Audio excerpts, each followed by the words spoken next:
우리 옆에 계신 분에게 영과 육을 같이 채웁시다. 같이 이야기해 볼까요? 시작. 영과 육을 같이 채웁시다. 또 다른 분에게도 같이 이야기해 볼게요. 시작. 영과 육을 같이 채웁시다. 어느새 9월의 마지막 주일입니다. 2023년을 어떤 시간으로 보내고 계시나요? 그리고 얼마 남지 않은 2023년의 시간을 우리는 어떻게 보내야 할까요? 오늘은 말씀에 의지하여 라는 제목으로 여수 성동교회 성도님들과 함께 말씀을 나누려고 합니다. 그래서 오늘 설교 이후에는 우리 성도님들의 삶이 온전히 말씀만 의지하는 삶이 되기를 소망합니다. 그리하여 얼마 남지 않은 2023년에 우리의 시간들이 온전히 말씀에 의지하여 나아가는 삶이 되기를 소망하는 마음으로 함께 말씀을 나누도록 하겠습니다. 우리가 오늘 함께 읽은 이 본문은 아마 또 너무 잘 알고 계신 말씀입니다. 네, 저는 항상 모두가 너무 잘 알고 계신 그 말씀을 가지고 준비를 하는데요. 한 절 한 절 이 말씀을 나누면서 우리가 너무 잘 알고 있지만 그 말씀을 성경책 속에 글에 제한된 말씀이 아니라 그 한 절 한 절의 말씀 속에서 우리의 삶을 조명해 보기 위해서 익숙한 말씀 안에 우리의 삶을 내려놓길 원합니다. 그래서 오늘도 그런 마음으로 한 절 한 절 함께 읽어 나아가면서 우리의 삶을 말씀 안에 내려놓는 시간을 갖도록 하겠습니다. 먼저 오늘 말씀은 어디에서 일어난 일일까요? 우리 1절 말씀에 보면은 어디에서 일어났는지 아주 명확하게 그 지명이 나타나 있어요. 우리 함께 1절 말씀을 다 같이 읽은 후에 어디에서 일어난 일이었는지 우리 같이 이야기해 보도록 해요. 함께 읽겠습니다. 시작. 무리가 몰려와서 하나님의 말씀을 들을새 예수는 게네사렛 호숫가에 서서. 오늘 일어난 일은 어디에서 일어난 일이에요? 그렇습니다. 오늘의 말씀의 배경은 바로 그림 보이죠? 게네사렛 호숫가입니다. 이 게네사렛 호수는 성경에서 여러 명칭으로 불리는데요. 구약시대에는 긴네렛이라고 불리었고 또 우리가 흔히 알고 있는 갈릴리 바다 또는 디베랴 바다 다 같은 곳이에요. 그래서 왜 이렇게 성경에는 여러 바다들이 헷갈리게 많이 있지?가 아니라 게네사렛 그리고 갈릴리 바다 디베랴 다 같은 바다고 성경에 그런 이야기가 나올 때는 다 같은 바다구나 생각을 하시면 될 것 같습니다. 그렇다면 이 게네사렛 호숫가에 오늘 본문에는 무엇이 나올까요?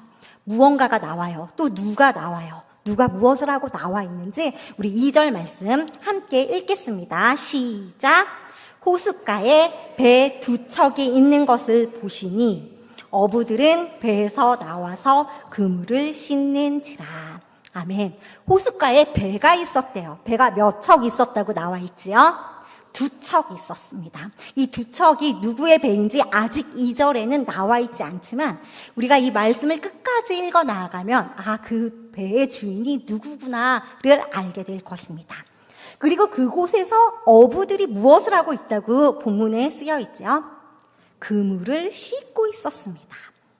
배에서 나와 그물을 씻는다는 것은 오늘의 할 일을 다 끝내고 이제 그물을 씻는다는 거예요. 어부들에게 있어서 그물이란 그들의 생계의 수단입니다. 그렇기 때문에 그물이 아주 소중했어요. 어디 찢어진 곳은 없는지, 어디 손보아야 할 곳은 없는지, 배를 다 오늘의 일을 마치고 나서 그 그물을 살피면서 깨끗이 씻는 것은 그들의 오늘의 마지막 일인 거예요. 그리고 그물을 손질한 다음에는 그 다음 내일의 일을 기대하는 마음으로 그렇게 그물을 씻는 것이죠. 바로 그때 어부들이 그 그물을 씻고 있을 때 예수님께서 한 사람의 배에 오르셨습니다. 배가 아까 2척이 있었는데 그 2개의 배 중에 이제 하나의 배에 예수님께서 오르시게 됩니다. 누구의 배였는지 우리 3절 말씀 같이 함께 읽겠습니다. 시작! 예수께서 한 배에 오르시니 그 배는 시몬의 배라. 육지에서 조금 떼기를 청하시고 앉으사 배에서 무리를 가르치시더니. 예수님께서 누구의 배에 오르셨어요? 네, 시몬의 배에 오르셨습니다. 이 시몬은 우리가 흔히 베드로라고 알고 있는 그 바로 시몬 베드로입니다. 시몬에게 그 배는 고기를 낚는 배였어요. 그런데 예수님께서는 그 고기를 잡는 그 배 위에 올라가셔서 사람들에게 하나님의 말씀을 선포하셨습니다. 똑같은 배인데 베드로에게 그 배는 물고기를 잡는 배였고 예수님에게 그 배는 하나님의 말씀을 선포하는 배였습니다. 예수님은 바로 이 시몬의 배 위에서 사람들을 가르치셨습니다.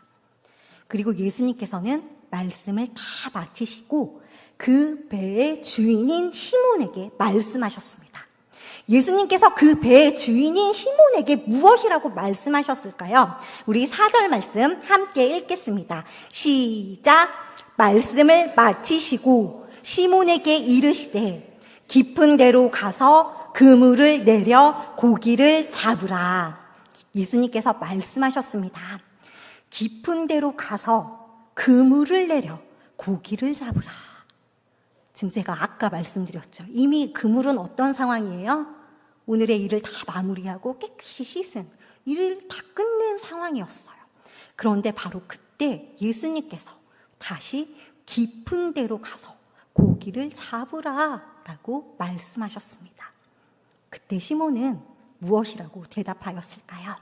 아마 다 알고 있죠, 이 스토리를.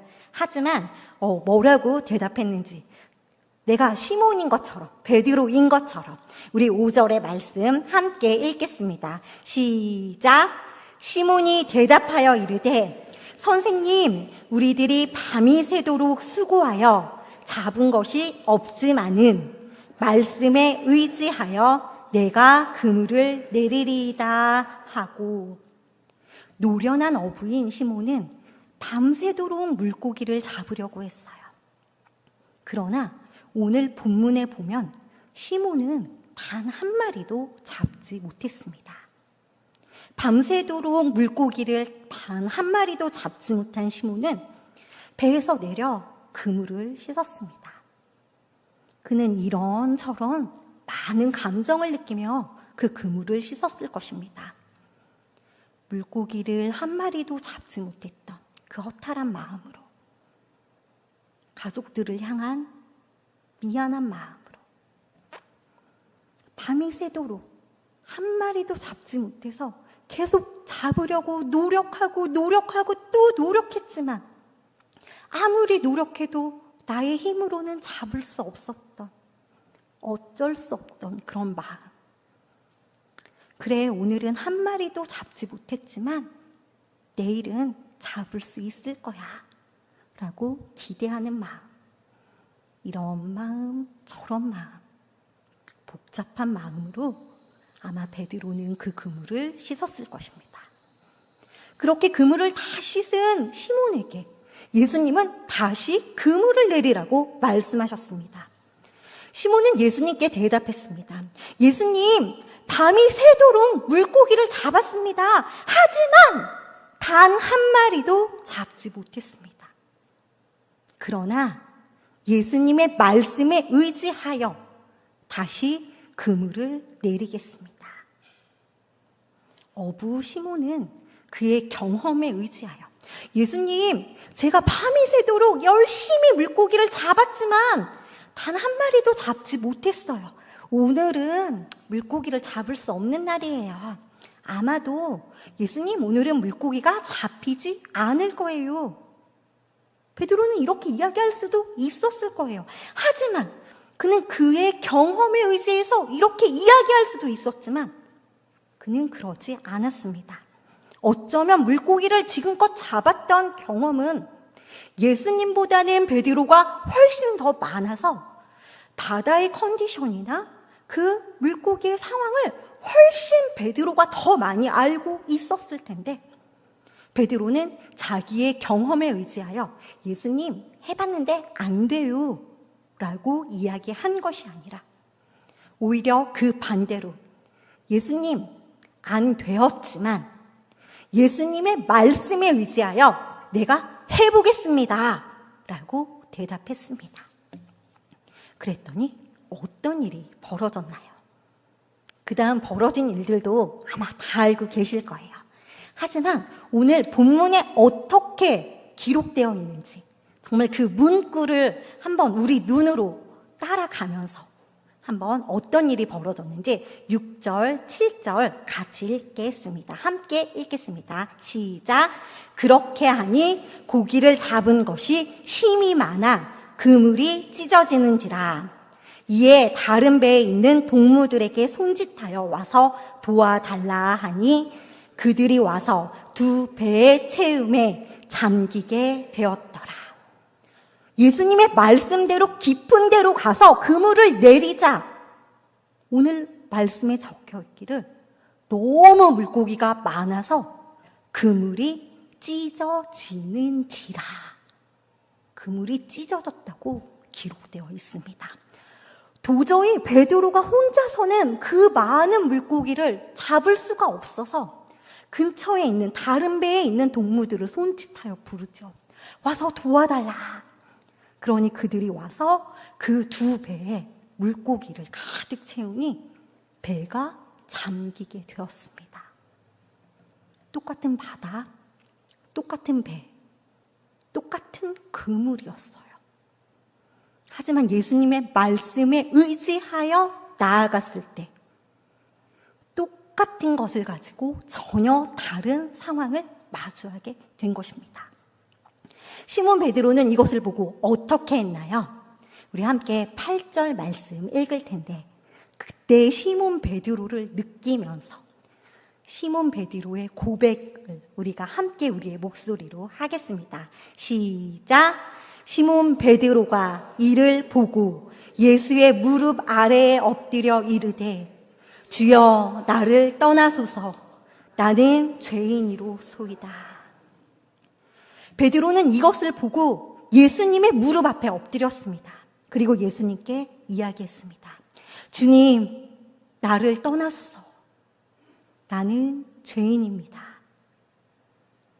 베드로는 예수님께서 말씀하셨을 때 그냥 예수님의 말씀에 의지하여 그 그물을 내렸을 뿐인데 그가 예수님의 말씀에 의지하여 그물을 내렸을 때 베드로는 앞으로 어떤 일이 벌어질 거라고는 전혀 아무것도 예상하지 못했어요.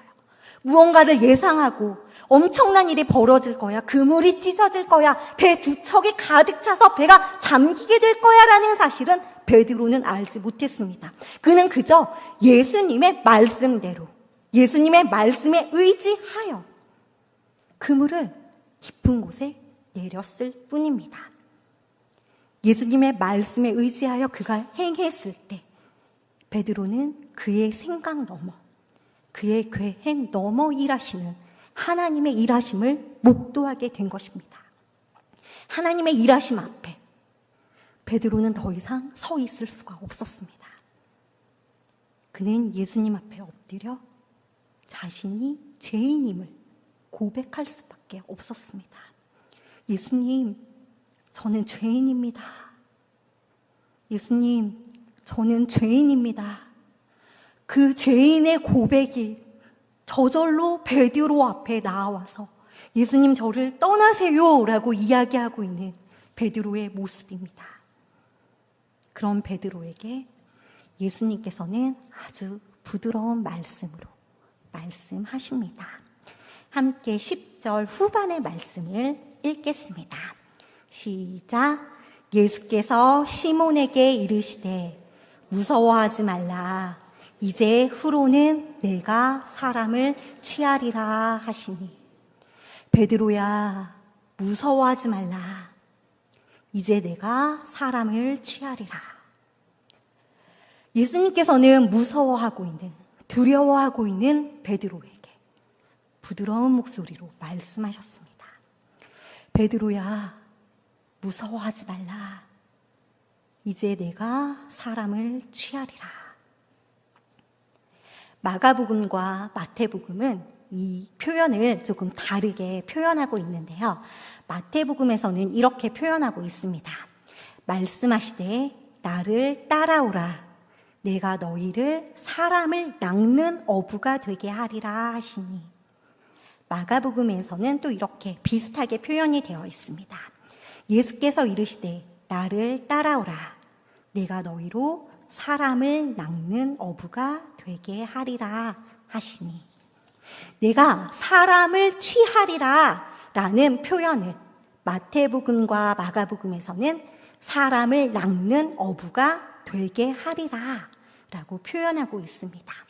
이 말씀은 예수님께서 베드로에게 너는 사람을 낚는 어부가 되어라 라고 말씀하신 것이 아니라 사람을 낚는 어부가 되게 하리라 라고 말씀하신 겁니다. 다시 오늘 본문에 누가복음의 표현으로 표현해 보자면 너는 사람을 취하리라 라는 것은 우리가 우리의 힘으로 사람을 취하는 것이 아니라 예수님께서 우리가 사람을 취하게 될 것이라고 말씀하신 것입니다. 비슷한 것 같지만 확실하게 다른 이 미묘한 차이를 조금 느끼실 수 있나요?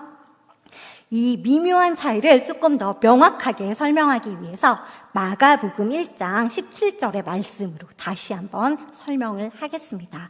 우리 함께 1장 17절 같이 읽겠습니다. 시작. 예수께서 이르시되 나를 따라오라. 내가 너희로 사람을 낚는 어부가 되게 하리라 하시니.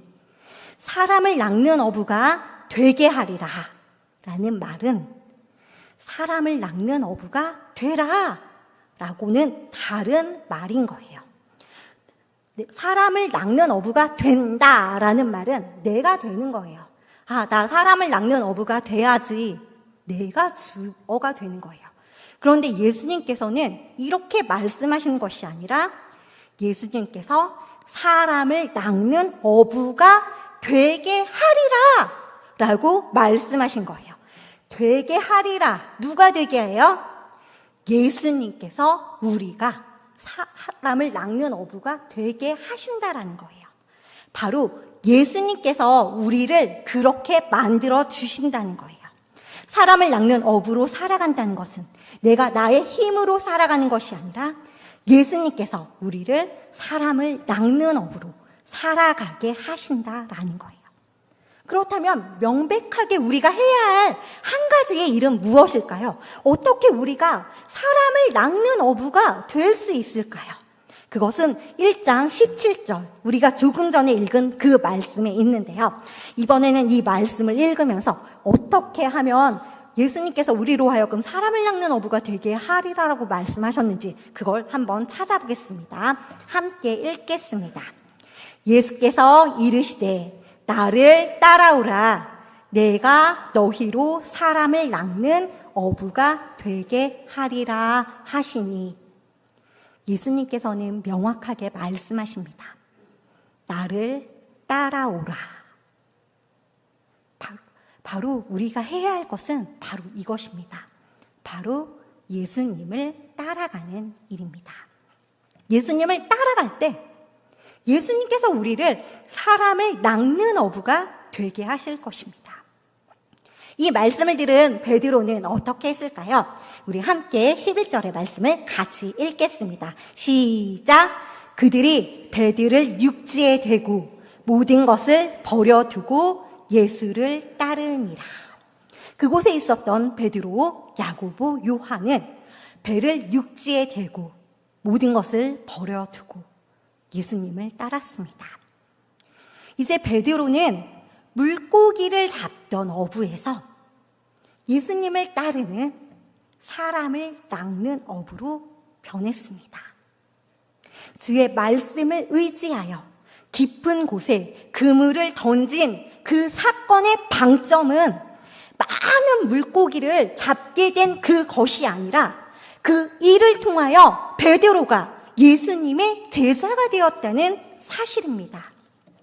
많은 사람들은 그 이야기를 하면서 정말 예수님 말씀대로 하니까 정말 많은 물고기를 얻게 됐어. 정말 예수님 놀라운 분이야.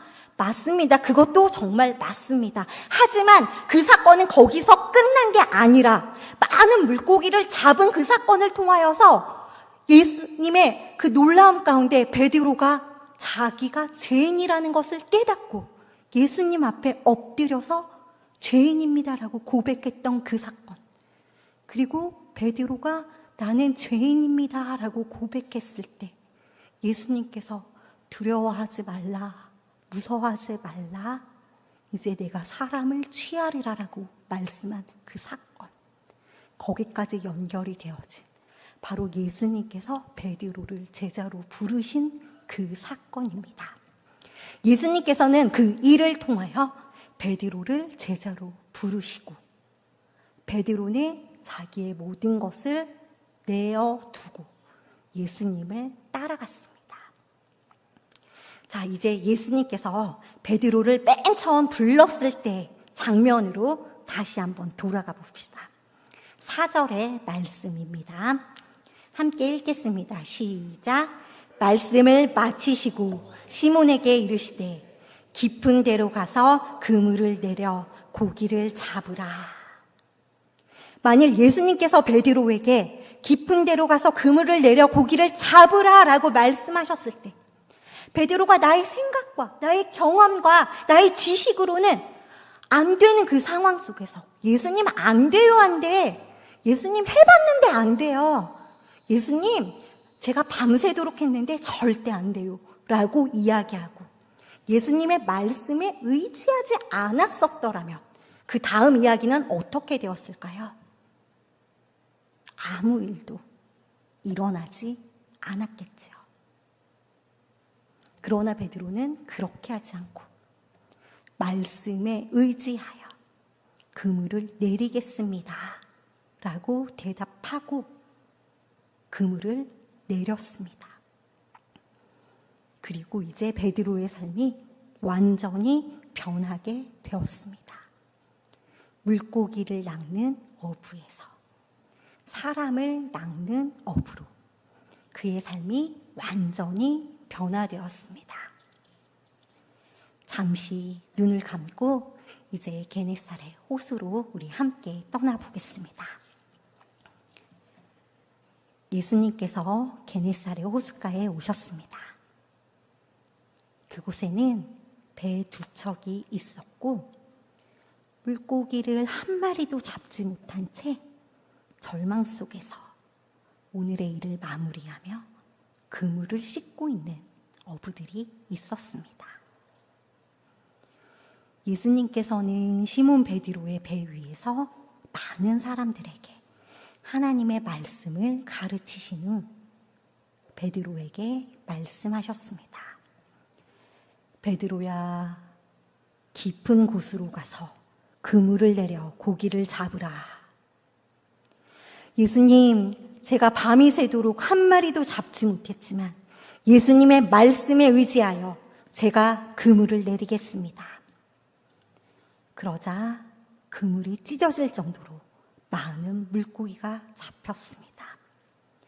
다른 배에 있는 사람들에게 도와달라고 손짓했습니다. 다른 배에 있는 사람들이 와서 도와주니 2배의 물고기가 가득 찼습니다. 이 일을 본 베드로는 예수님의 발 앞에 엎드렸습니다. 예수님, 저는 죄인입니다. 저를 떠나소서. 그런 베드로에게 예수님께서 말씀하십니다. 베드로야, 무서워하지 말라. 이제 내가 사람을 낚는 어부가 되리라. 베드로는 배를 육지에 대고 모든 것을 버려두고 예수님을 따랐습니다. 이제 눈을 뜨고 오늘의 이야기를 생각하면서 잠시 나의 모습을 되돌아봅시다. 만일 내가 밤새 열심히 나의 힘으로 애써서 물고기를 잡으려고 했지만 단 한 마리도 잡지 못했던 그 호숫가의 베드로였었다면 나는 예수님께 뭐라고 대답했을까요? 내 머리로는 쉽게 이해할 수 없는 절망적인 상황 속에서 베드로처럼 말씀에 의지하여 그물을 내리겠습니다 라고 대답할 수 있나요? 아마도 우리의 머리로는 그렇게 대답해야 한다는 것을 다 알고 있을 것입니다. 그러나 어쩌면 우리는 너무나도 자주 이런 상황 속에서 우리의 경험에, 우리의 지식에 의지하며 살아갈 때가 참 많은 것 같습니다. 입으로는 하나님을 믿습니다. 하나님께서 하실 일을 기대합니다. 라고 이야기하지만 정말로 우리 삶의 많은 순간에 이러한 일들이 맞닥뜨릴 때 하나님의 말씀보다 우리의 경험이, 우리의 생각이, 우리의 감정이 앞설 때가 참 많은 것 같습니다. 그러나 베드로가 말씀에 의지하여 그물을 내렸을 때 그의 삶에 놀라운 이야기가 펼쳐진 것처럼 이제 우리의 삶 가운데 하나님의 말씀에 의지하여 우리가 그러한 삶을 살아갈 때 우리의 삶 가운데 하나님의 놀라운 역사가 이루어지게 될 것입니다. 베드로 한 사람이 예수님의 말씀에 의지하여 깊은 곳에 그물을 내렸을 때 그곳에 있었던 많은 사람들이 그 놀라운 일들을 목도하고 함께 예수님의 제자가 되었던 것처럼 우리를 통해서 우리가 예수님의 말씀에 의지하여 나아갈 때 우리를 통하여 많은 사람들이 그 놀라운 하나님의 일들을 경험하게 될 것입니다. 우리의 할 일은 그저 말씀에 의지하여 예수님을 따르는 일뿐입니다. 그러할 때 우리가 우리의 힘이 아닌 예수님께서 우리로 하여금 사람을 낚는 어부가 되게 하실 것입니다. 우리가 우리의 힘으로 나아가는 것이 아니라 예수님께서 예수님의 힘으로 우리에게 나아갈 힘을 더해 주실 것입니다. 그렇게 그저 예수님의 말씀에 의지하여 예수님만 따라가는 저와 함께 이 말씀을 나눈 우리 모든 여수 성동교회 성도님들이 되기를 소망합니다. 여수 성동교회 모든 성도님들이 매 순간순간 날마다 말씀에 의지하여 살아가기를 소망합니다. 우리 함께 이야기해 볼까요? 말씀에 의지하여 예수님만 따라갑시다. 우리 한 번 더 자기 자신에게 이야기를 할게요. 말씀에 의지하여 예수님만 따라갑시다. 우리 이번에는 옆에 계신 분에게도 함께 이야기해 볼게요. 말씀에 의지하여 예수님만 따라갑시다. 같이 외쳐볼게요. 시작. 말씀에 의지하여 예수님만 따라갑시다. 자, 또 다른 분에게 한번 이번엔 더 큰 목소리로 같이 외쳐볼게요. 시작. 말씀에 의지하여 예수님만 따라갑시다. 2023년 9월이 거의 다 저물어 가고 올해도 점점 저물어 가고 있는 이때 이제 얼마 남지 않은 이 시간 그리고 이후에 우리의 모든 날의 삶 동안 날마다 예수님의 말씀만 의지하여 그 예수님만 따라가는 우리 모든 성도님들이 되기를 소망합니다. 우리가 그렇게 따라갈 때 하나님께서 우리를 통해서 행하실 그 놀라운 일들을 우리 모두가 목도하고 경험하고 우리를 통해 많은 사람들에게 그 하나님의 일들이 전해지기를 소망합니다. 그 귀한 통로가 되어지길, 그 통로로 쓰여지길 소망합니다.